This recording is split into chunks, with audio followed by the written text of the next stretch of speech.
that green light. Give me that green light, Maine. Give me that green light. Give me that green light, Maine. Give me that green light. Give me that green light, Maine. Give me that green light. Give me that green light, Maine. Tonight's Greenlight Maine is sponsored by the Finance Authority of Maine. Fame works for me.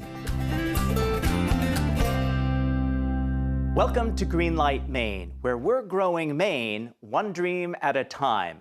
I'm Don Gooding, and I'll be your host tonight when two entrepreneurs go head-to-head in front of a panel of judges for a chance to win at least $100,000 in cash. I'd like to encourage you to participate in our celebration of the talent, grit, and creativity of Maine's most promising entrepreneurs. You can learn more at greenlightmaine.com, and I hope you'll join our online communities on Facebook, Instagram, and Twitter. To help with tonight's competition, we have a distinguished panel of judges. We have returning Greenlight Maine judge Dave Anderson, who is a longtime venture capitalist here in Maine. Dave, great to have you again. Thank you, Don. Glad to be back. Great. Yeah, I'm sure last season was so exciting. Anxious to see what's going to go on tonight. Absolutely. And in the middle, we have Ed McCursey, who is an entrepreneur with the firm ProSearch, as well as an angel investor. Ed, thanks for being here. Yeah, I'm excited about it. I watched it last year and glad to participate. Excellent. And then finally, we have from tonight's sponsor, Chris Roney is General Counsel for the Finance Authority of Maine, or FAME. Right. Gonna make these guys famous tonight? Well, we'll see. I'm very excited to be here and happy to participate once again this year with the show. Excellent. Well, we're ready now for our first pitch of the evening. It's kind of a student-themed entrepreneur. So here we have Mitch and Max from Refridge. Take it away, guys. Thank you, Don. Appreciate it. Hi, I'm Mitch Newland, a senior at Bates College and the founder and president of Refridge. Refridge is a company that buys used mini fridges off college students at the end of the year and then resells them to the same students or the same student body the next year in the fall. And today I'm here with Max Mogensen, our brand and marketing director. Not with us today is our communications coordinator, Leah Bennett, our senior advisor, John Newland, and senior advisors, Josh Davis and Bobby Garrett of Gelato Fiasco. Refridge began when I saw an opportunity in the waste generated at the end of this year in the college system and thought about all the students coming in and buying new from big box stores. I decided to create a program to recycle the mini fridges that graduates no longer needed. Yeah, so we created a web app and website that allows users to buy, sell, store, or donate their fridge right from their phone or computer. And then our trained campus representatives come and either pick up or deliver the fridges for free directly to the student's dorm. Our app lets us facilitate a high volume of transactions that happen in small windows of times at multiple locations, different schools simultaneously. This year, right now, we've got about 250 fridges in storage that came from the last spring, and our financial projections show that we should be able to pay for the initial investment and be profitable within about 3 years. So we're a young company, but we're proud of our growth, and we hope to expand even faster. In the last year, we've gone from operating on 1 to 11 campuses in the Northeast, including UMaine Orono, Boston College, and UMass Amherst. Part of the scaling up is due to the success of our brand ambassador program, and part of it's due to the structure of our central management and on-campus representatives. We're also proud of our commitment to environmental sustainability and philanthropy, to which we donate 20% of our profits. So Refridge extends the life of used mini fridges we buy and sell, and our analysis suggests that we could eliminate as much as 11 million pounds of trash from ending up in waste streams and 3.5 million pounds of carbon emissions from ending up in the atmosphere annually if we were to access all 1.5 million fridges in the college system. We also know that institutions are looking for ways to reduce waste and invest in efficiency. And we think this puts us in a great position to partner with others to help them reduce their environmental impact. And actually, it's something that's already happening. If we were to win the Greenlight Maine Challenge, we'd invest in scaling up our infrastructure. We would very quickly try to move to 50 new schools. That would mean an investment in key staff in Maine, our central management in Maine, as well as about 100 new positions, brand ambassadors or campus reps at those schools. We also wanted to invest in our actual environmental process, which for us would mean purchasing shipping containers that would be on-site storage for our merchandise. That'd mean lower overhead, less labor costs, and even more carbon emissions cut. So we're excited about the path we've begun, and we want to thank you for your time and consideration. Okay, Dave Anderson, you do lots of work with student entrepreneurs. First question over to you. Tell me a little bit about the rollout plan to go to new campuses. Is this something that you guys want to manage yourself, or are you looking to either license or franchise that part of it? Combination, actually. So we are happy to do it ourselves. We think that having oversight gives you the best way to control and uphold standards. But that being said, this Post-Landfill Action Network has agreed to partner with us, and it's a nonprofit based in UNH that works on move-out programs that recycles all items with no profit and with just a recycling system. But they want to work with us and either pay us to facilitate some of their work or partner together and see how we can work together to make that happen. Next question over to you, Ed. Yeah, I'm just curious, could you get a little more specific about the actual revenue stream? I mean, how do you guys make money? So we actually take ownership of the fridges we buy. So not only do we buy them back in the spring, we then own them, clean them, refurbish them, and resell them at a markup. We also make money on certain new items. We created a care package, fridge care package, essentially putting local goodies in a fridge and reselling it as a high school graduation gift to incoming students. So not only can we make a markup on the fridge itself, but also on the goodies that we put in the fridge. Chris, final question to you. Sure. Is your market primarily underclassmen and they keep it for the time they're in college, or is it something that you have repeat customers and they buy every year? It's a combination of both. We've had a few people who would say, hey, I want to keep it for 4 years and save the money. We have other people who would rather pay us to store it every summer. So we have a storage option for summers that they might own the fridge, and they pay us $50 with free pickup and free delivery included. I think that'll be a wrap for the question and answer period. We'll be back after a short break for a discussion with Chris Roney from Fame here on Greenlight Maine.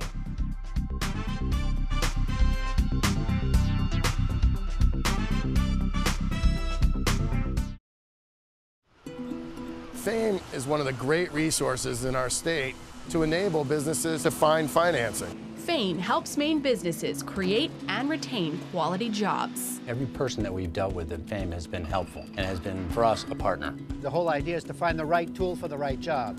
Fame is the right tool because it's flexible and they're there when you need them. From business startup through maturity, Fame works to get you to yes.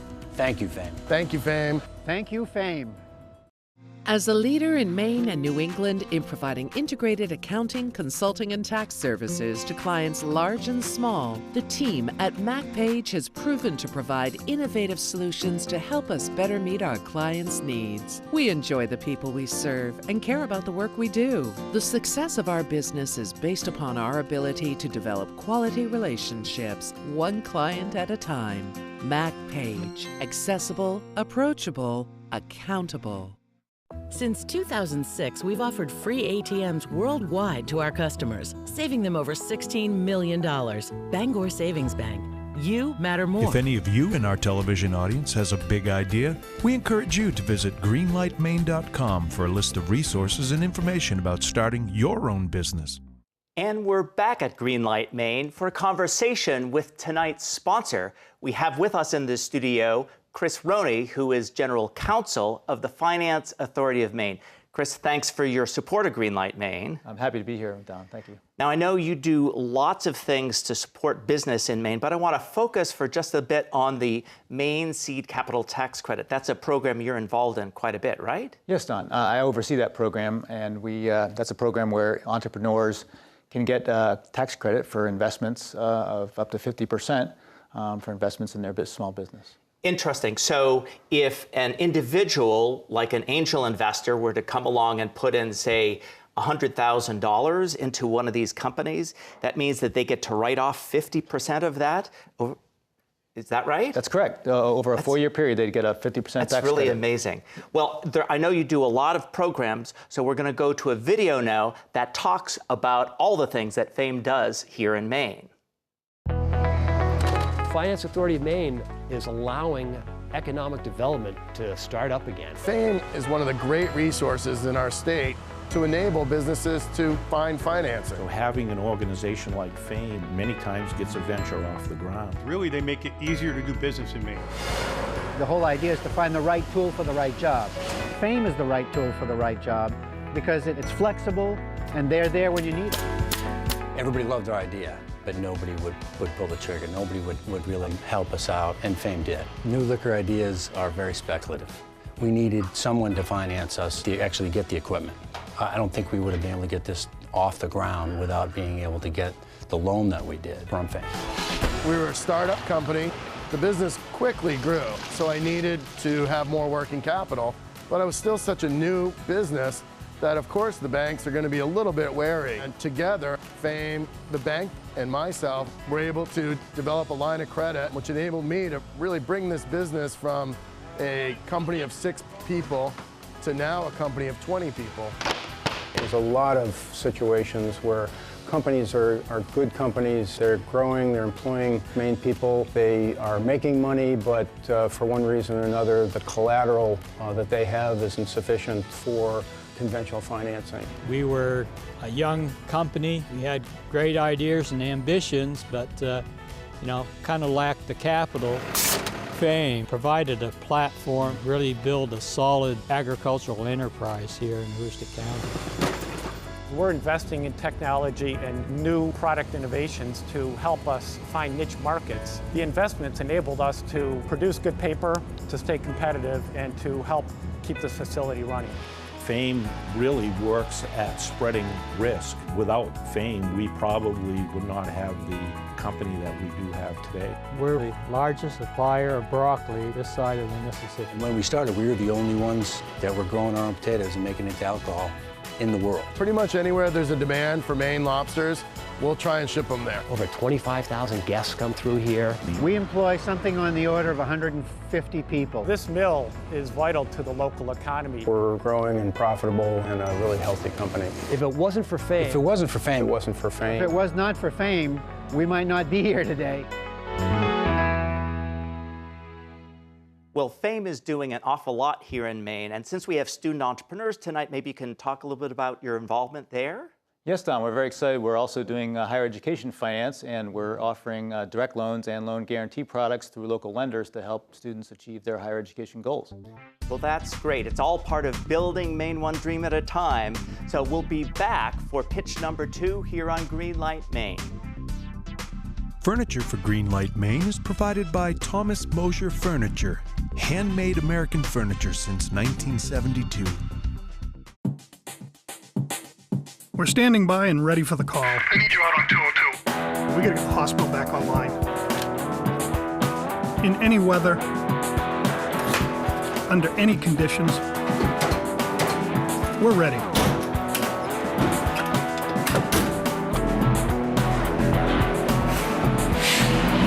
When you lose power, there's one thing you can count on. We'll be ready to roll. 200,000 Mainers live with food insecurity, and this includes 60,000 children. Kids that haven't had a chance to eat properly are not going to do as well in school, and they're going to be more likely to end up in the food pantry lines as adults. Good Shepherd Food Bank is working to fight hunger throughout the state by partnering with local organizations from food pantries to meal sites to schools. But we need to engage everyone in the solution. Together, we can solve hunger. Greenlight Maine would like to thank Maine Startup and Create Week, a conference worth skipping work for. And we're back on Greenlight Maine. It's a good time to get hashtag Greenlight Maine ready on Facebook and Twitter. It's time for our second pitch. With us in the studio, we have Spencer Wood from TipWhip. Hello, everybody. My name is Spencer Wood, and I'm the founder and CEO of TipWhip LLC. I'm a former defensive end for the University of Maine, go Black Bears, and a recent master's graduate in human development with a concentration in violence prevention. I'm all in on TipWhip because I know it will prevent millions of college students from making a life-altering decision. According to the National Center for Education, there are over 22 million college students currently enrolled in the United States. And according to the National Institute on Alcohol Abuse and Alcoholism, over 80% of these students drink.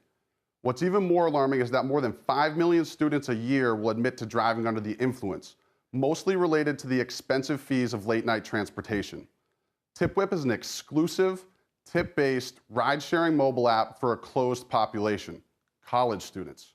Every driver and every rider is a currently enrolled student. What's even cooler, we're like modern day hitchhiking. There are no fees for rides, but tips for good service are encouraged. We launched our mobile app at the University of Maine from February to May of this year. In just 4 months, nearly 2,000 students downloaded our app and requested over 1,800 rides that led to the safe transport of more than 6,000 students. In total, our 36 student drivers collected over $8,500 without charging a penny. In fact, we average over $4 a ride. We've become the transportation standard for thousands of students at UMaine. Unlike some of our friends, Tip Whip drivers will always be available and sober. Unlike Uber and Lyft, all of our users are from the same community, so our rides are that much more comfortable. Students also love giving their money to their peers, and at the end of the day, they know they're going to get home regardless of how much money they put in their pocket. Like a standard rideshare company, we do collect 20% of the driver's tips at the end of the night. And again, we're an exclusive community, and our users contribute to keep it that way. Starting this fall, students will contribute $3 a month, $12 a semester, or $20 a year to keep our community close-knit and comfortable. I asked my mom if she would have paid for my Tip Whip membership when I was in school, and she said she would have, and she would have done it before giving me money for food because she would have been able to sleep better at night. We recently began pre-selling $5 Tip Whip rides to local bars, restaurants, and student housing complexes as a form of in-app advertisement and a way to give back to our community and the college students. In the 2 weeks that we've offered this, we've pre-sold nearly $6,000 in commitments. In total, we've received emails from over 33 different colleges and universities asking how they can get Tip Whip to their school. Winning Greenlight will allow us to expand to 6 new colleges and eventually throughout the United States. So climb in, buckle up, and vote for us. Okay, first question over to you, Ed. First question was going to be scalability. You've already got 33 campuses interested. Still scalability question. So how do you respond to that? Is this an app that just you can license to that university? Do you have to have somebody on the street? Yeah, so absolutely. Right now, we have campus ambassadors. I like to call them campus managers. They're essentially students that work with the university to get the marketing out, to talk to classes, to recruit drivers, things like that. We're currently working with the University of Maine on a deal that would allow them to control the entire flow of the operation, but right now we're independent from the universities. Chris, over to you. Yes, I'm curious as to how you make sure there's enough available drivers at the peak time. Yep, so right now we actually have a feature in our app which is kind of one of a kind. It's called ride stacking. So essentially, if all of our drivers are busy, all of those rides will get queued up essentially into a stack, where once our drivers are done with that ride, they can just take the next ride that had already been requested. Okay, Dave? How do you deal with liability? Yeah, that's obviously a big question. Right now, we're working with the biggest insurance company in the ride-sharing world, which is actually the one that insures Uber and Lyft. So we're working towards $1 million liability coverage on every one of our drivers when they have people in the car. Okay, quick question from me. What kind of resources here in Maine have you been using to get you to this point? Whew, a lot of them. I've been a Top Gun member. I was a part of the Scratchpad Accelerator. I think I've done probably like 6 other things that I'm forgetting right now, but I've been very involved in the startup economy here in Maine, and it's been amazing. Okay, well, it's great to see student entrepreneurs taking it on and trying to build your own dream to help moving Maine forward. So we'll be back after a short break to hear the judges and their deliberations about tonight's student entrepreneurs here on Greenlight Maine. Broadcast facilities provided by NESCOM, the New England School of Communications at Husson University. I think people walk into our store because they know we're going to treat them well, and they know they're going to get a good value for whatever they're looking at. It's definitely something that you don't see at large corporate chains that have lost that real personal touch that we try to keep up with every day. At Days, we constantly show that we care. They know that we're going to take care of them for years to come. It's not a one sale and done. We want to build customers for a lifetime. Make sure that my jewelry comes from Days. Hi, I'm Lori LaChance, president of Thomas College. Our graduate and undergraduate programs prepare you for success in your personal and professional life and for leadership and service in your community. I know firsthand the value of a Thomas degree. My Thomas MBA completely changed the trajectory of my career, giving me opportunities I would never have had without it. Thomas College provides a great education that is personal, relevant, affordable, and guaranteed. Please visit greenlightmaine.com to follow the progress of your favorite entrepreneurs and find information and resources about becoming an entrepreneur yourself. And we're back at Greenlight Maine. It's time for judges' deliberations about tonight's competitors, and I encourage all of you to make your comments known on Facebook, Instagram, and Twitter. So, Dave Anderson, we're going to start off with you. I'd like to hear both the positives and the negatives on both of these companies. Well, Don, I think both presentations really solved major problems on college campuses, whether it's driving sober or getting rid of furniture and refrigerators and things like that at the end of a school year. Exactly. My concern about Tipwit is that you have this latent liability problem of even though you have insurance, if something happens to a passenger, if there is a driver who really is not sober, there's possibilities for rape, possibilities for all other things that could happen. How do you manage that? How do you manage that? How do you do it? How do you do it? I mean, you can have insurance, but you know, the it's risk not is insurance. still The out risk there. is still there. Yep. Every trip has those risks, and that concerns me. Yeah. Ed, what are your thoughts on these two companies? Well, I'd echo the fact that I thought both presentations were great. I mean, for college students and recent grads, very impressive, very mature. It's very encouraging, really. Yeah, no, absolutely. And they've done their research. They've got the background to be successful at this. I guess I'd kind of take the opposite view of Dave. I watch both. There's a lot of similarities to the business models. I'm more concerned about barriers to entry, and I think that Refridge. It seems to me that that's something that, you know, some college student or a college, you know, could just decide what a great idea and just launch it on their own. I don't see anything proprietary there, right? But what I do see with Tipwit is the perceived concern around insurance and liability is actually a barrier to entry. Oh, I think, interesting. I think if Spencer, you know, he's done his research, as he handled in the Q&A. I mean, you know, Uber and Flight have obviously had, or Lyft have had to deal with this. So I actually think the fact that 33 campuses have already reached out to him says they'd love to outsource this solution, and I think he could be the guy. Yeah, very interesting. So, Chris, over to you. I'm sure you've got yet another perspective on all of these companies. Yeah, it's hard to have a different perspective, but I am interested in what these gentlemen had to say because I see on the one hand the liability issues that Dave was mentioning, and that certainly would be of some concern. Since you're an attorney, that's what you think of these things. I've seen a lawsuit or two. And I also see some variability in terms of the payment stream on that. But on the other hand, I also see what Ed's saying in the fact that you know, this is, you know, Refridge could be seen as a one-trick pony. I mean, it's got, you know, you got a fixed number of college campuses. You're dealing just with refrigerators. There's really, you know, probably furniture doesn't work as well. So there's very few other items you could kind of expand that to, at least, you know, my thinking. So the scalability, there's kind of a limit to the upside there. That was my thinking. Oh, very interesting. So what do you say to that, Dave? Well, I think the other aspect is that you're going to have a lot of employees of one sort or another on campuses and trying to manage this broad network of people all across the U.S. There's an intent. Either one of them is going to have an intensity of management and intensity of employees, a lot of part-times, a lot of 1099. So in either circumstances, someone's got to figure out the human resource side of these. And how did these guys strike you in terms of their ability to manage that people side? You're in the pro search people business. Yeah, well, again, I think both of them are mature. I think they answered some of that in their presentation, but also in the Q&A. But it's a real issue. I mean, you know, you go from 1 or 2 or 3 locations, whatever the business model is, and that's going to be an issue. And in this case, a lot of times what you're trying to partner up with are fellow college students. So, you know, that's clearly an issue to deal with.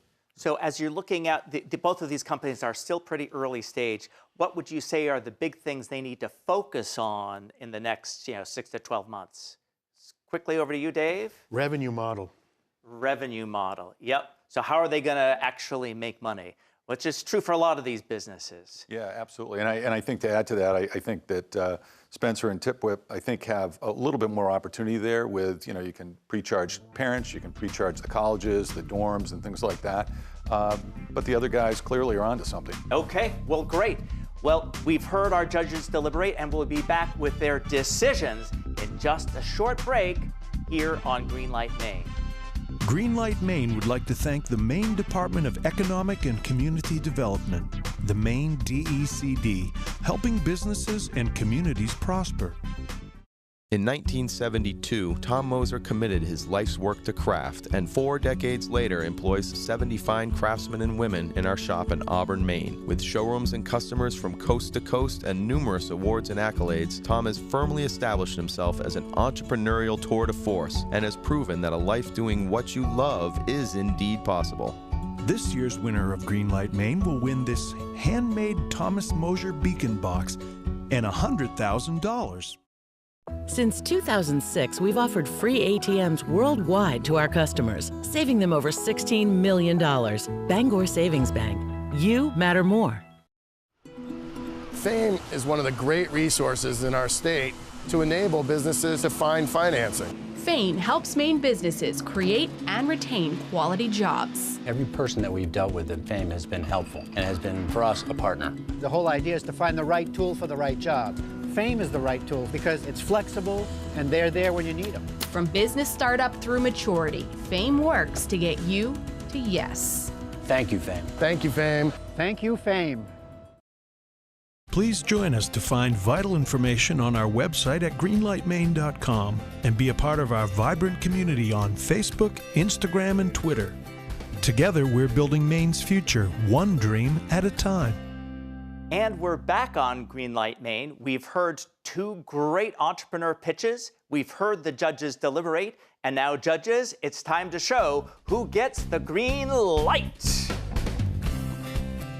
That means TipWhip is going to advance to the finals, where 13 companies will be competing for a chance to win at least $100,000 in cash. And whether or not you at home agreed with the judges, you can go to greenlightmaine.com and vote for your favorite entrepreneur. We'll be back next week with 2 more exciting entrepreneurs here on Greenlight Maine. We'll see you then. Greenlight Maine has been brought to you by the Finance Authority of Maine. FAME works for me.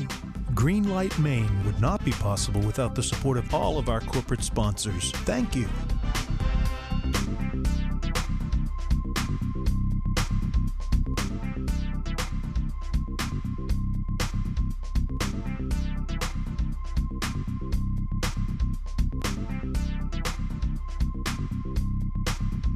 Give me that green light. Give me that green light, Maine. Give me that green light. Give me that green light, Maine.